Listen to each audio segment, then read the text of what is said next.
Hello, everybody.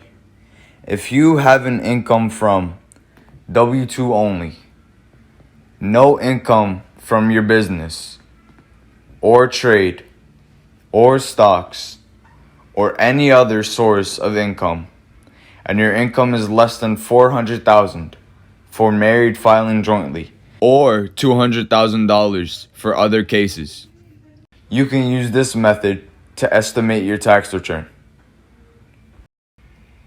As they've said, examples are the best way to explain.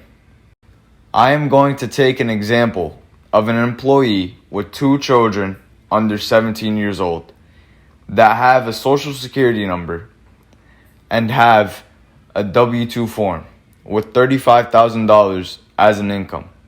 You'll find this on line 1. And $1,200 as federal withholding. You'll find this on line 2.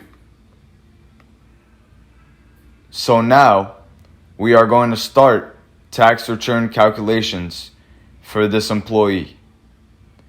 I need you to write down 13 lines. On the first line, enter the number of children times 2,000. He has 2 children, so you will get 4,000. On the second line, enter the number of children again, but times 1,400.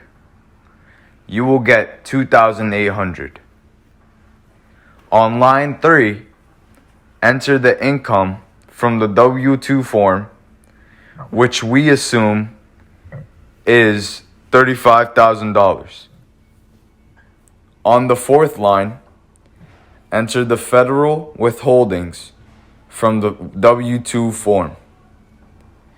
We assume this is 1,200.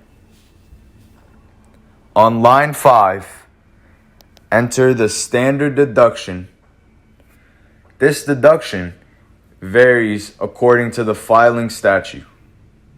In the case of this employee, the standard deduction is $24,400 because he is married filing jointly. Please use the right deduction for your filing statute. You should pay attention as the standard deduction will be different from what shows up on the screen. If you are blind, or if your spouse is blind, or if your age or your spouse's age is more than 65 years.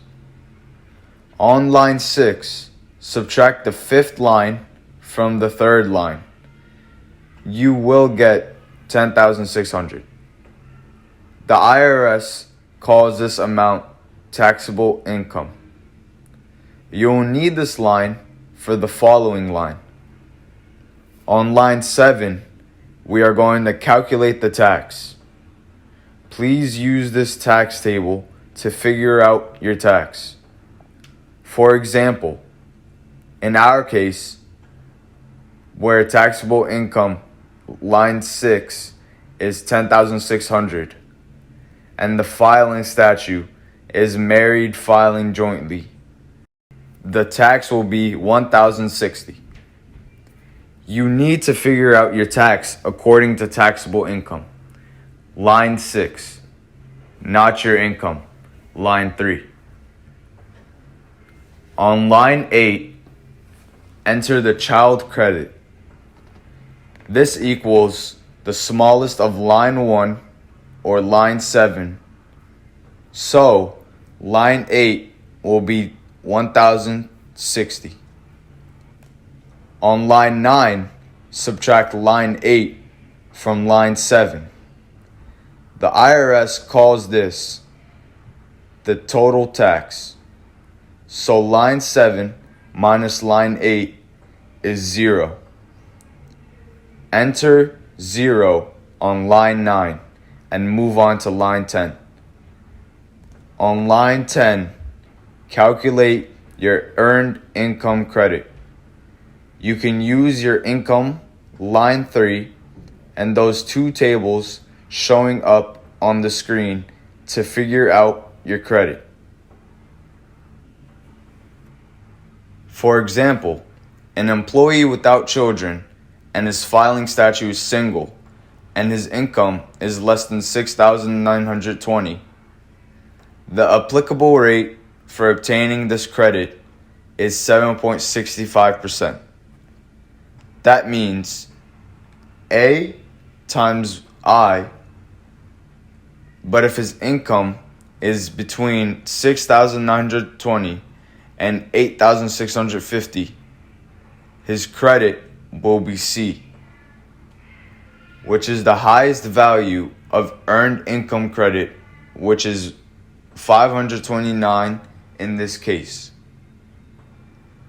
If the income is greater than 8,650 and less than 15,570, the credit rate is 7.65%. You need to subtract 8,650 from the income, then multiply the result by the ratio 7.67%.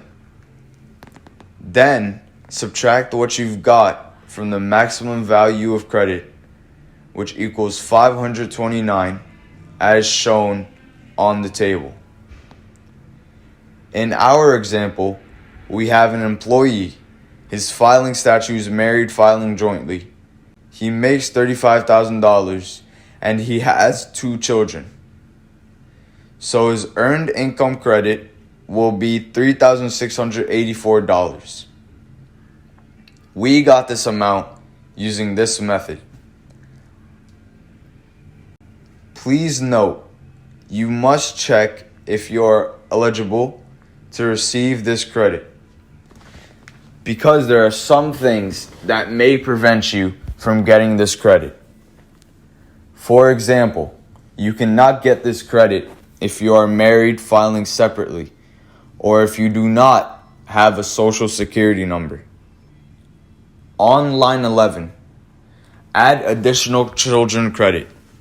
You can find this following these 2 steps. First, take the smaller of line 2 or line 1, subtract line 7, which equals 2,800.